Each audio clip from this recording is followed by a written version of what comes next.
how do you get electricity from farm to farm? Or do you have an energizer on each farm? How many joules for a 100-acre farm? So the way we get electricity from each, we have 5 chargers? Something like that.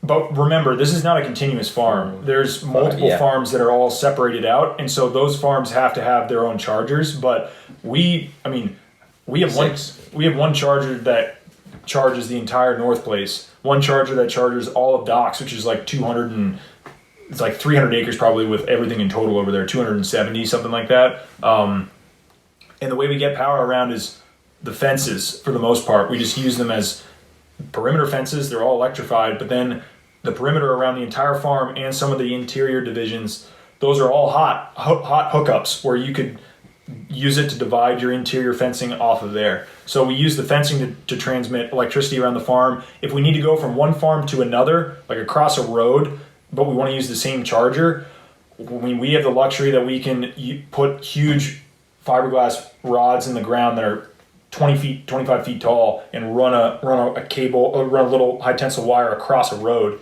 Or under a bridge, through a culvert, something like that. And so we'll sometimes have transmission lines, but if you're going to use a fence anyway, why not use the fence as your transmission line? And that's sort of how we work it. Whole perimeter's electrified, and some of the interior fencing, because there's very minimum interior fencing. Some of the interior fencing is all hot as well, and so the hookups are everywhere, and the power is everywhere. 100 acres, joule wise. You could probably get 18. Yeah. I'd go 18 joule. Depends on if you're doing how much wires. How many wires you're running. Yep. Yeah. If you're running like 6-strand all hot high tensile wire with a lot of brush load, it might be worth going like the 36. But a lot of the charger salesmen will have recommendations on mileage and like miles of fence you'll be charging, and what's the some of them even boil it down to acreage. Yep. Recommendations. And as far as brands, since we're there already, Speedrite, which was formerly Stayfix, is like the Cadillac of fence chargers. It's also the most expensive. Really good charger.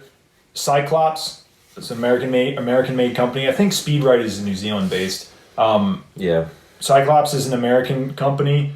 Also absolute beasts of chargers. It's just they're a little bit more bare bones. They don't have all the bells and whistles, but the actual charger part, the part that matters, is super high quality. It's just, it doesn't come with one of those automatic shut-off compass deals where you can just put it on the fence when you're close enough to the charger and hit a button and the whole power will get killed. You gotta manually go to the charger and turn it off.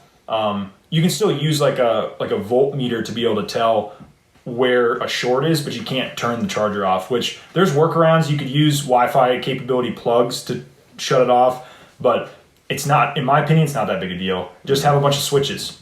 Yeah. I don't know that the for me, I don't know that the remote is pretty handy. Yeah, the remote is handy, but Speedrite, Cyclops,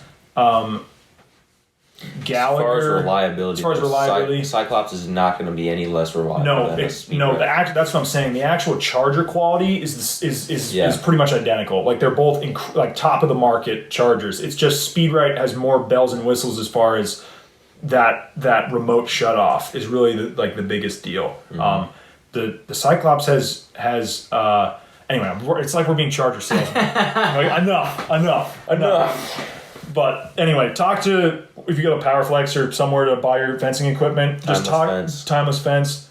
Talk to the reps. Talk to the people who sell the stuff. They know their stuff and they want to get you the best quality product. Tell them Greg sent you. Yeah. Wink, wink. He kind of did. Yeah, he did indirectly through us because that's where we heard it from. Yep. Anyway, don't go to your local farm and home store and just buy a charger and use it for like a perimeter operation like you're talking about on 100 acres. You will be hating life unless they carry the Gallagher Cyclops Speedrite. Yeah.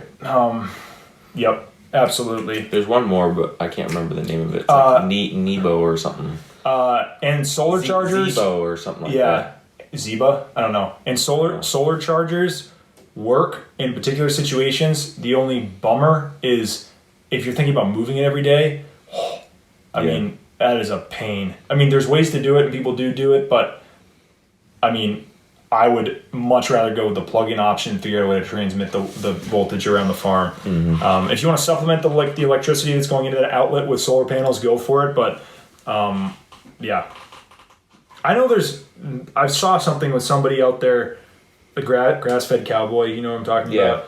He does a lot of solar stuff, or he's been doing it, and it seems to be working out for him. So go check him out on Instagram. He's a bicyclist. He I think rides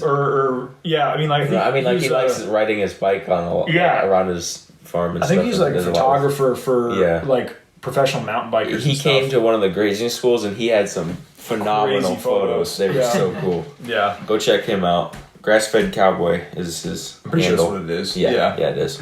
Good guy. I think he's based out of Virginia too. Yeah. So I think it's Red Devons if people are interested. Yeah.